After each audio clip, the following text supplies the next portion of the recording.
Você sabe quais são as principais características comportamentais do profissional de qualidade de software? É sobre isso que eu vou falar nesse vídeo hoje e você não pode perder nem um minuto. Então bora comigo!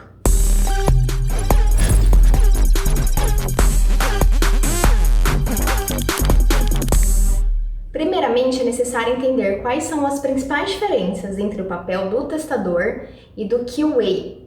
O testador normalmente é a pessoa que já recebe um ambiente pronto, já recebe um planejamento de testes pronto e o executa com primor. A sua principal missão é encontrar falhas na aplicação antes que o produto final fique pronto. Este papel era bastante comum no modelo cascata, só que com a era ágil ele se tornou obsoleto e deu espaço ao papel do QA, que é muito mais voltado para processos. Então, o QA ele atua desde o início do ciclo de desenvolvimento do time, desde o refinamento técnico e de negócio até o último rito, que é a retrospectiva. Dentre as suas atividades estão gestão de métricas, gestão de defeitos, gestão de processos, entre outras coisas. Então, a menor atividade que este papel deve executar é a tarefa de executar testes manualmente. Uma vez que a gente já atua em todo o ciclo de desenvolvimento, em toda a cadeia de processo de qualidade, é natural que ao final do ciclo de desenvolvimento haja menos bugs, liberando o QA para fazer outras atividades que estejam mais relacionadas ao processo de qualidade como um todo.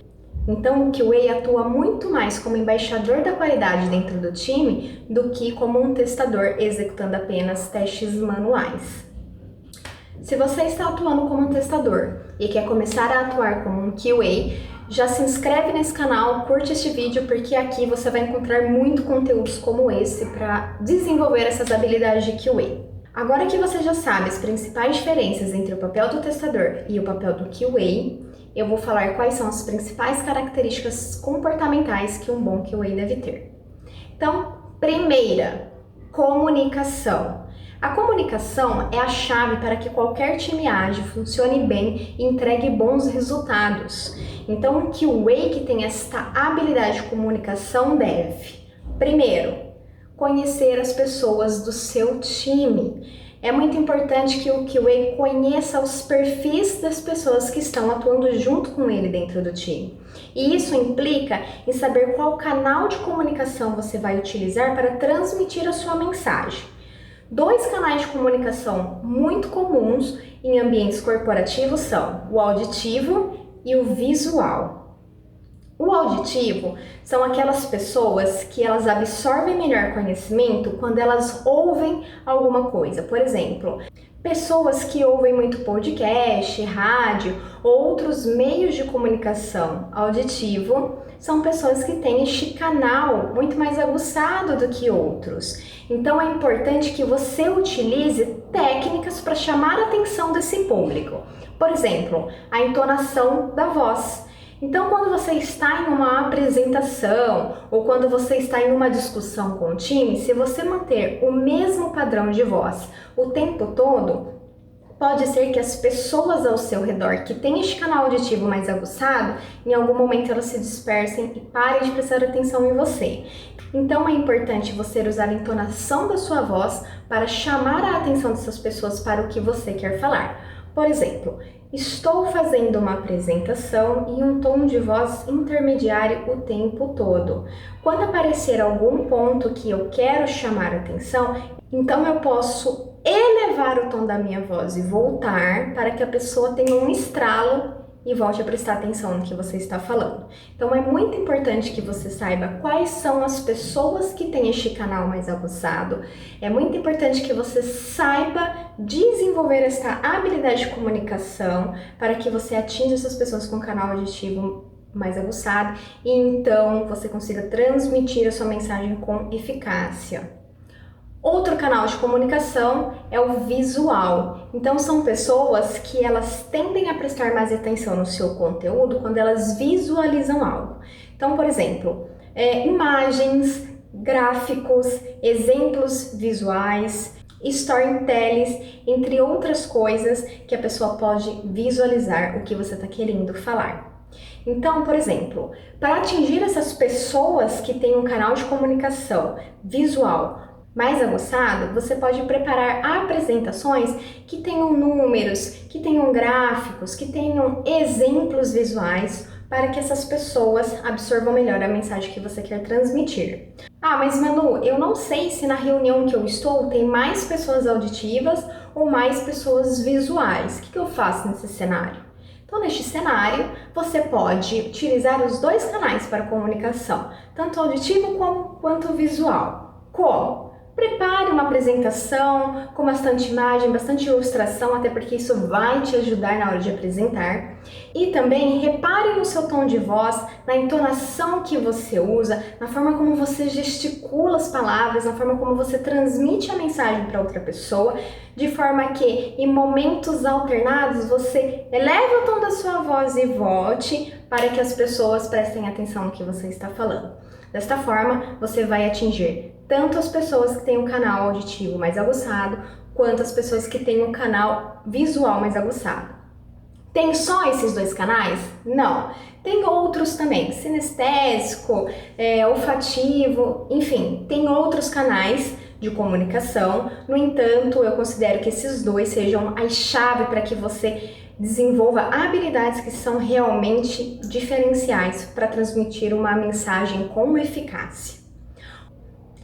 Outro ponto é motivação. Então, dentro da comunicação, você precisa saber motivar a equipe com que você trabalha, valorizando as principais características que cada pessoa tem e deixar isso muito claro para ela de qualquer importância que essas características têm para que a gente consiga entregar um produto final com maior qualidade.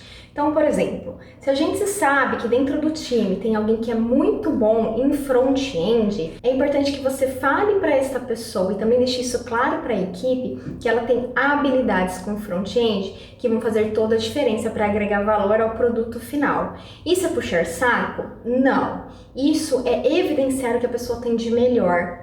É comum que as pessoas foquem nas habilidades que não são tão desenvolvidas dos indivíduos da sua equipe, mas quando você foca naquilo que realmente a pessoa é boa, ela se motiva a melhorar, ela se motiva a entregar mais e ensinar outras pessoas da equipe a trabalhar da mesma forma que ela.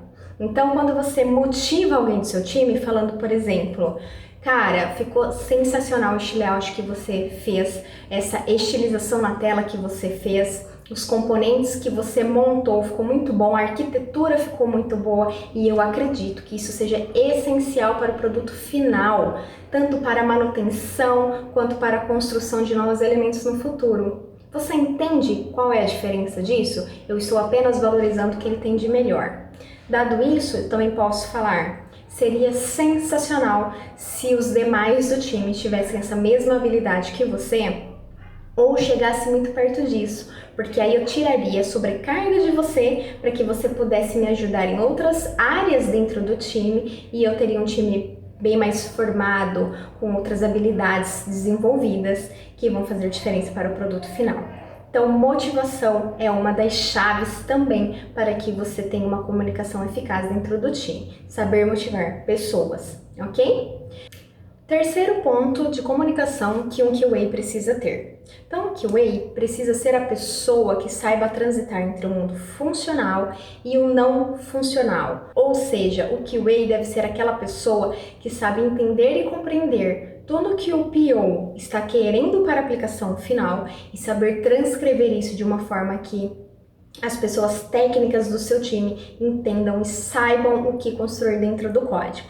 Então, por exemplo, a PO, ela explana, explica e junto com o UI e o UX o que ela espera da aplicação, o que ela espera da funcionalidade no final do sprint. O QA, ele pode vir com a maneira dele de transitar entre os dois mundos e descrever cenários de testes de uma forma que o desenvolvedor consiga olhar para isso e com facilidade entender como que ele vai implementar aquilo dentro do código.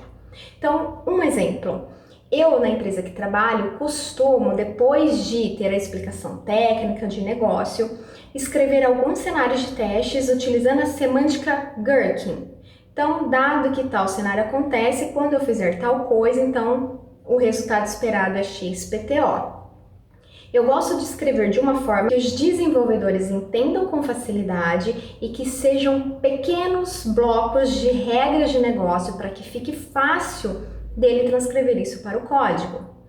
Quando termina a planning, eu já tenho todos esses cenários mapeados e entrego para ele como um artefato que ele utilizará para orientar o desenvolvimento dele. Então é muito importante que o QA saiba transitar entre os mundos funcionais e não funcionais, porque afinal de contas ele está bem no meio, ok? Quarto item, poder de argumentação. Então, o QA, ele precisa saber argumentar e se posicionar em momentos e cenários adversos. Um exemplo disso é, contando da minha experiência, teve um dado momento que nós precisamos automatizar uma aplicação inteira em mobile. Então, ela era web, ela se transformou em mobile e eu precisei criar uma suíte de testes automatizados mobile. Bom, o arquiteto chegou com uma sugestão de utilizar uma ferramenta, um framework para testes mobile, que ele acreditava ser a melhor naquele momento, mais robusta, com bastante informação na internet, que ele acreditava que iria agregar bastante valor ao produto final, ao projeto final. No entanto, o que eu avaliei? Eu avaliei que, dentro do nosso contexto, dentro do nosso time, não tinham pessoas especializadas naquele framework, naquela linguagem de testes. Inclusive eu mesma não tinha o conhecimento necessário. O nosso prazo para entregar este projeto automatizado era muito curto e eram muitas funcionalidades que precisavam ser automatizadas. Então eu busquei uma outra ferramenta que pudesse agregar o mesmo valor ao produto final, né, ao projeto final de automação, só que tivesse uma curva de aprendizado menor e que eu soubesse programar. Além disso, também era uma linguagem que outras pessoas dentro do time também eram especialistas e caso eu precisasse de ajuda, elas conseguiriam me ajudar com facilidade. O que aconteceu? Como eram muitas funcionalidades, eu tive que desenvolver a automação de alguns cenários com outro desenvolvedor. O que foi natural para ele, porque ele já sabia a linguagem base daquele framework e não foi nenhum bicho de 7 cabeças para ele conseguir implementar e também não foi para mim. Então a gente conseguiu entregar todas as funcionalidades automatizadas dentro do prazo que nós tínhamos com a mesma qualidade, com o mesmo valor agregado. Mas como que eu convenci o arquiteto e a liderança de que esta ferramenta seria tão boa quanto a outra? Eu montei uma apresentação com os prós e contras de cada ferramenta e considerei algumas coisas, como por exemplo, curva de aprendizado, facilidade de manutenção e criação de cenários, contexto do projeto e tempo para criar tudo isso, e aí eu apresentei para o time.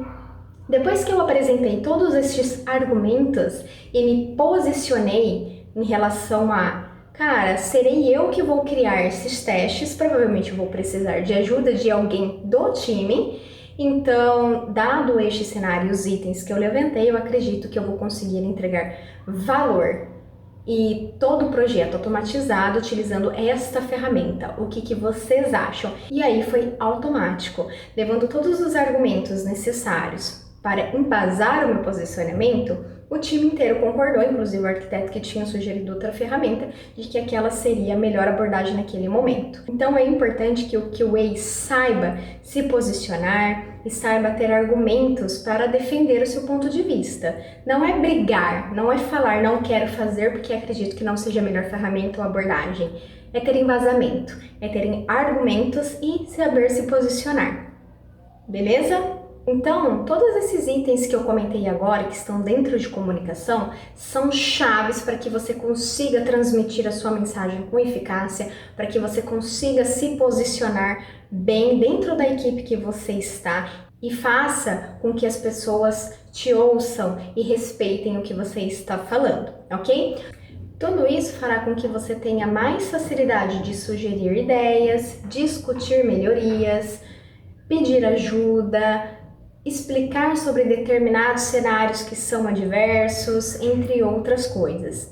Então, invista na sua comunicação, invista no desenvolvimento dessas habilidades que eu te garanto. Um QA com uma habilidade avançada de comunicação vai conseguir atingir outro nível de qualidade dentro do seu time.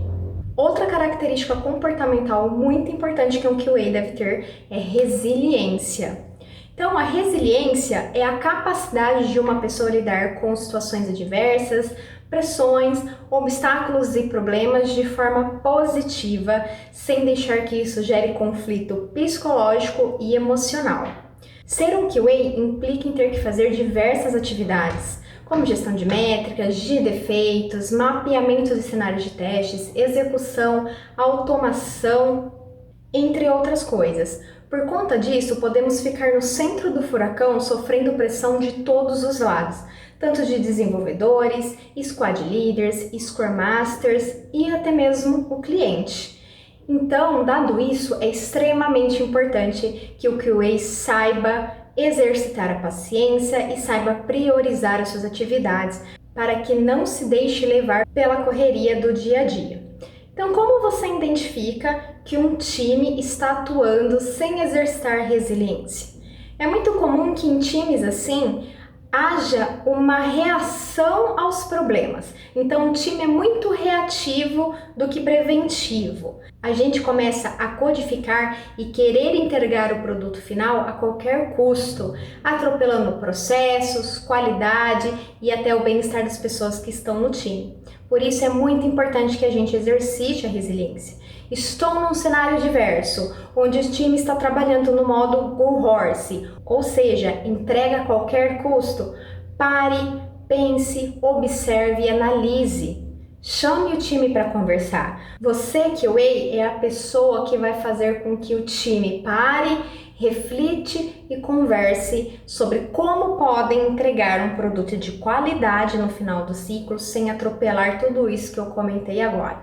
Por isso que é importante a resiliência, para que a gente saiba lidar com essas situações adversas, pressões, obstáculos e problemas, sem atropelar o que é importante, que é o processo, a qualidade do produto e também a qualidade do psicológico das pessoas que estão trabalhando com você. Então tem muitas atividades para fazer, você não está dando conta?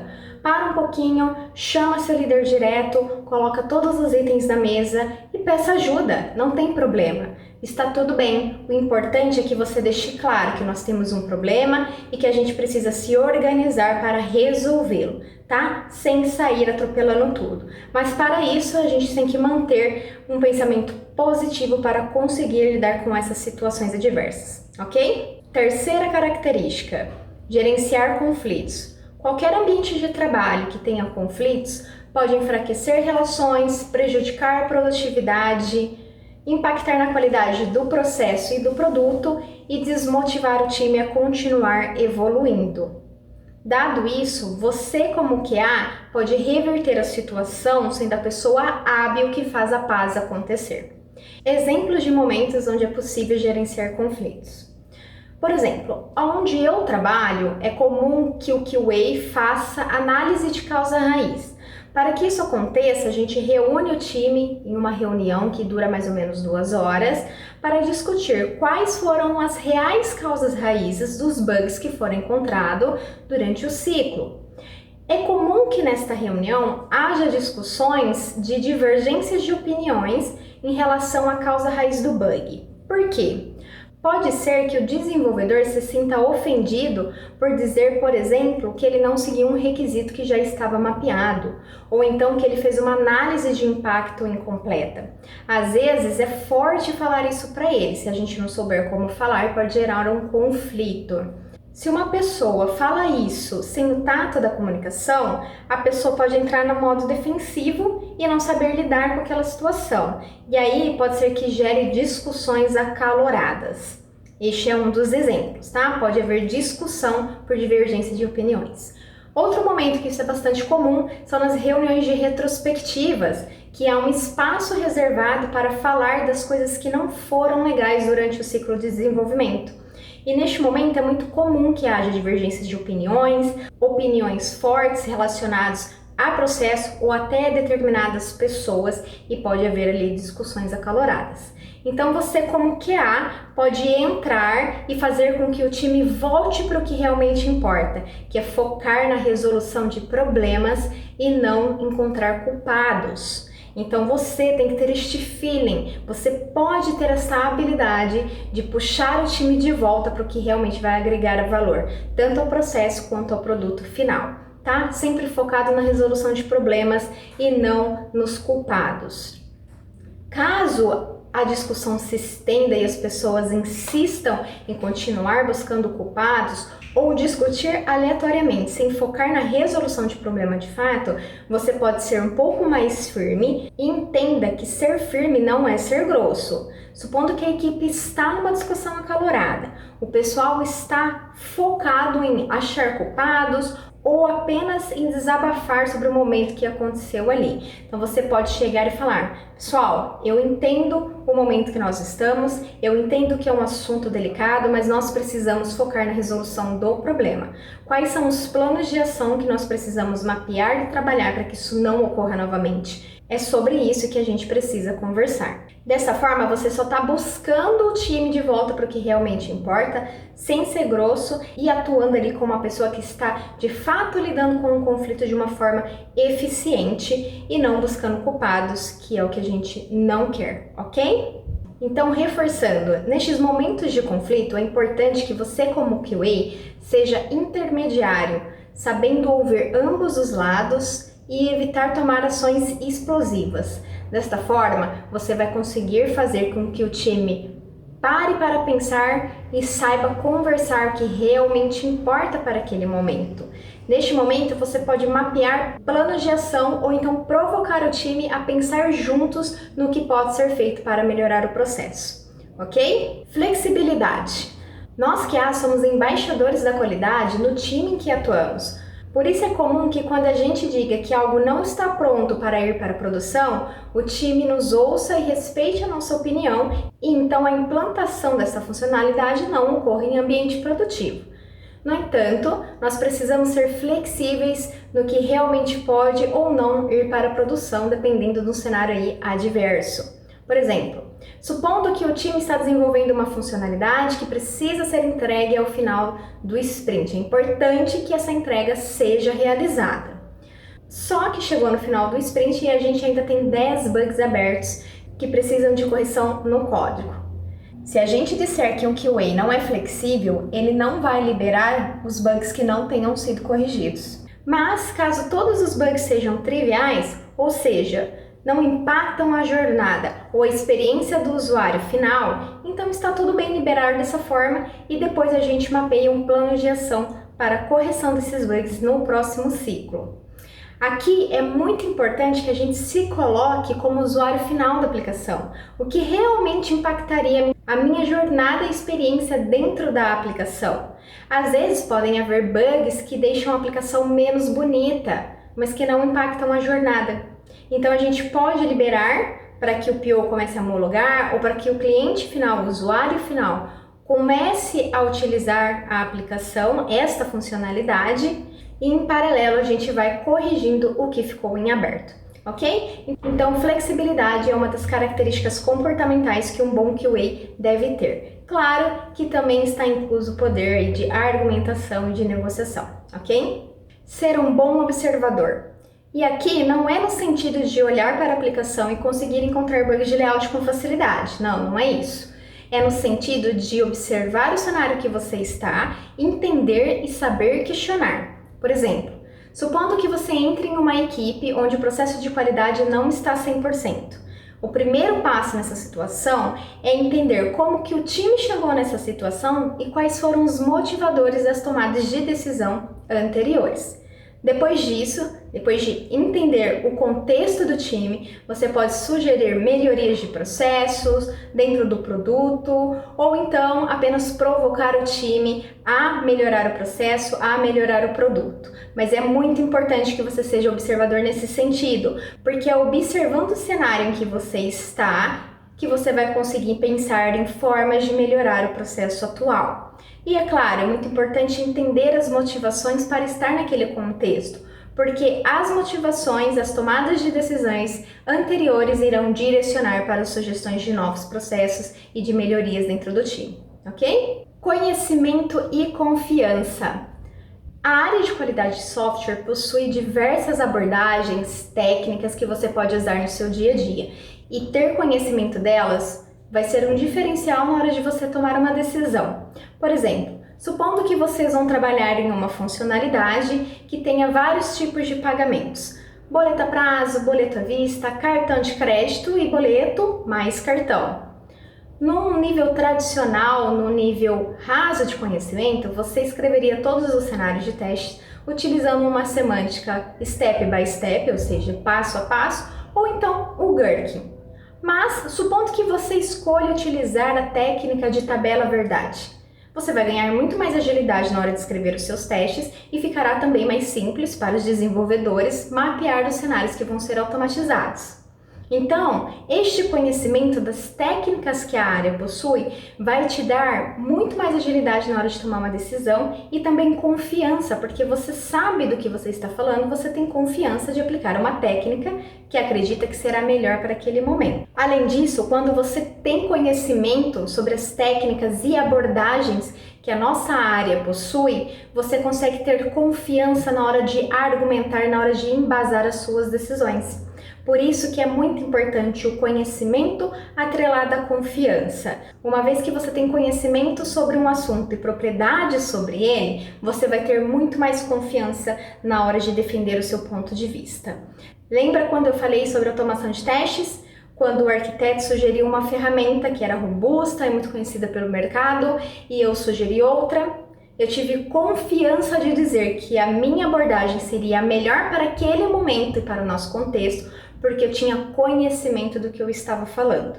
Então, o meu conhecimento me deu confiança na hora de embasar os meus argumentos. Por isso que é muito importante que você desenvolva isso. E não tem problema quando você não souber responder de cara ou quando você não tiver um conhecimento específico naquele momento. O importante é você saber que existem técnicas e abordagens que você pode consultar em algum momento, ou até mesmo apenas o feeling, o sentimento de buscar informação nos momentos adequados para te ajudar na tomada de decisão. Então é isso, gente. Falei sobre várias características comportamentais que são essenciais para ser um bom QA, e desenvolvendo essas habilidades, eu tenho certeza que você vai ser um diferencial no seu time e que você vai gerar muitos resultados positivos que agregarão grande valor, tanto para o produto final quanto para o processo de qualidade do time como um todo. Beleza? É isso, até o próximo vídeo.